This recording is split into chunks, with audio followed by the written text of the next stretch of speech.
Hello everyone. In this video, we're going to connect our FPGA to a computer using UART. We will first discuss the UART protocol and then design our own UART receiver module using Verilog.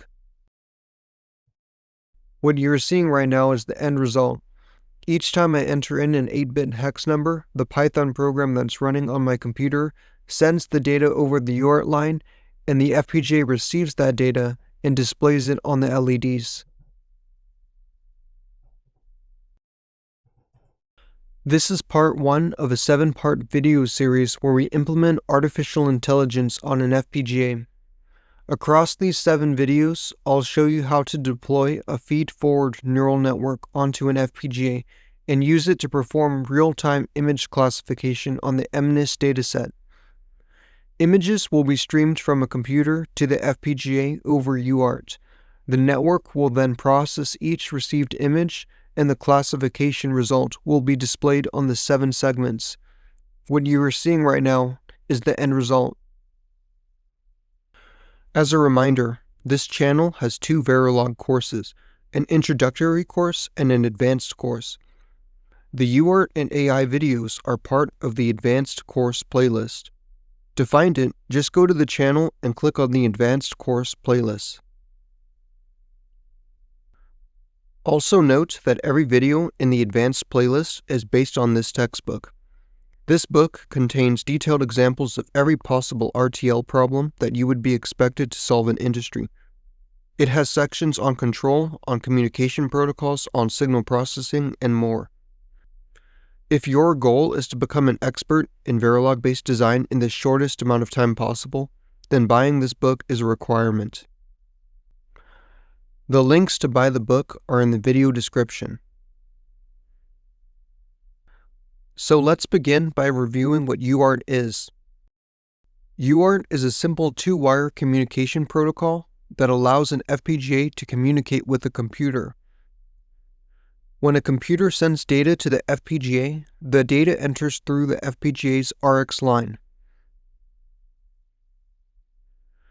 When the FPGA sends data back to the computer, it does so through its TX line.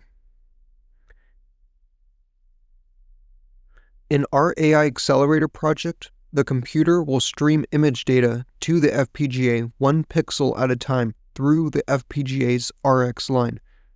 Once the FPGA receives the image, it will process it using the neural network implemented.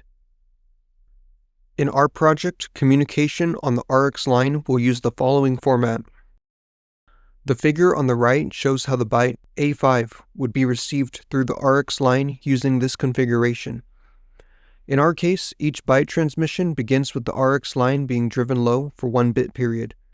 This low pulse marks the beginning of the frame and is called the start bit. After the start bit, the 8 bits of data are transmitted, with the least significant bit being sent first. Once all 8 bits have been received, the line is held high for 2-bit periods. These are called the stop bits. We are intentionally designing our Verilog UART receiver to expect this exact format. Likewise, we will write our Python program to transmit data using these exact UART settings. As long as both sides, the FPGA and the computer software, are configured to match this chosen format, we can continuously and reliably stream data into the FPGA. In our design, the TX frame format is identical to the RX format we have previously defined. That means that every transmitted byte consists of 1 start bit, 8 data bits, and 2 stop bits.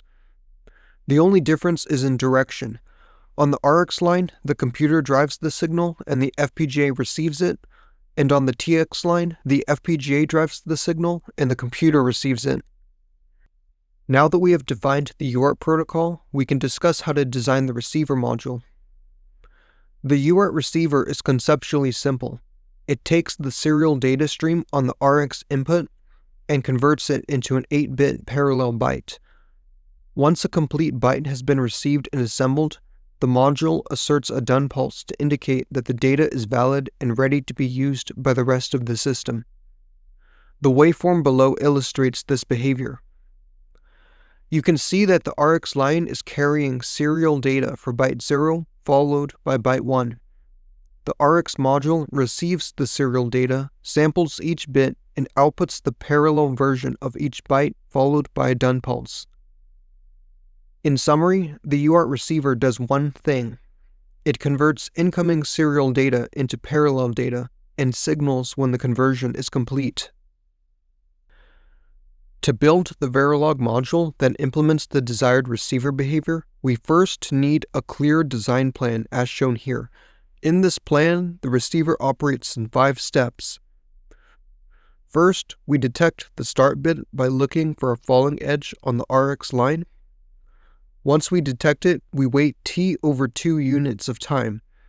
This lines us up with the center of the start bit, which helps us sample more reliably. After that, we sample the line once every T units of time. We do this 8 times in a row to capture the 8 data bits. Once the data bits have been collected, we wait an additional 2T to allow the stop bits to pass. Finally, we reset the receiver so it's ready for the next byte. Here, T represents 1 bit period, and it's determined by the baud rate. The relationship is simple. T is equal to 1 over the baud rate. So for example, at 9600 baud, T is approximately 104.167 microseconds. Now let's walk through the code that implements this design plan. First, we declare the UART receiver module as shown in lines 3 to 11.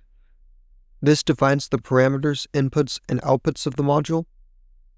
Next, in lines 13 to 23, we declare the registers that store all of the internal values, things like the current state, counters, indexes, and the internal result register. We must also define the constant for T. Note that since time is measured in clock cycles, T is expressed as the clock frequency over the baud rate. The main logic of the receiver is implemented using a state machine with 5 states. Each state corresponds directly to one of the 5 steps in our design plan. State 0 is responsible for detecting the start bit. In this state, the receiver continuously samples the RX line. As soon as it detects a falling edge, meaning the line transitions from high to low, it moves to state 1. State 1 simply waits for T over 2 clock cycles. This positions us at the center of the start bit, so that future samples are properly aligned. State 2 is where the actual data sampling happens. In this state, we wait T clock cycles, then sample the RX line. We repeat this process 8 times in a row to capture all 8 data bits. Once all 8 bits have been collected, the state machine will move on to handle the stop bits and finish the frame. In state 3, the receiver simply waits for 2 bit periods, or 2T, to allow the stop bits to pass. After those 2 bit periods have completed, we move to state 4. In state 4, we briefly assert the done signal to indicate that a full byte has been successfully received.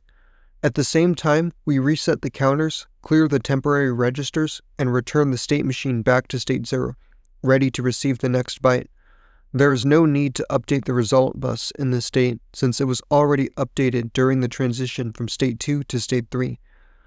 With these 5 states working together, we have built a UART receiver.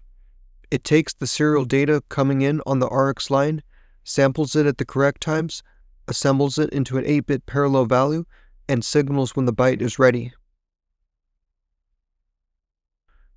Now that the receiver module is complete, we need to create a constraint file so we can program the FPGA board and test it in real time.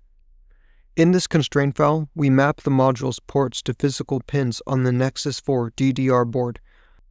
To make debugging simple, I connected the result output of the receiver directly to the onboard LEDs. That way, every time a byte is received and assembled from the serial data stream, we can immediately see the 8-bit parallel value displayed on the LEDs. This allows us to visually confirm that the receiver is working correctly before integrating it into a larger system. Once the FPGA is programmed, we can use a simple custom Python script to send bytes to the board in real time and verify that our receiver is working correctly. As the computer transmits serial data over UART, the receiver monitors the RX line, converts the incoming serial bits into an 8-bit parallel value, and briefly asserts the done signal when the byte is valid. At the same time, the assembled byte is displayed on the LEDs, allowing us to visually confirm that the received value matches what was sent from the computer. What you're seeing right now is the end result. Bytes are being sent serially to the FPGA, and the FPGA is correctly reconstructing their parallel equivalent. As you can clearly see, the receiver is working flawlessly. Next video, I will show you how to modify the receiver to process multiple bytes and store them into memory. That's all for this video, and I'll see you in the next one.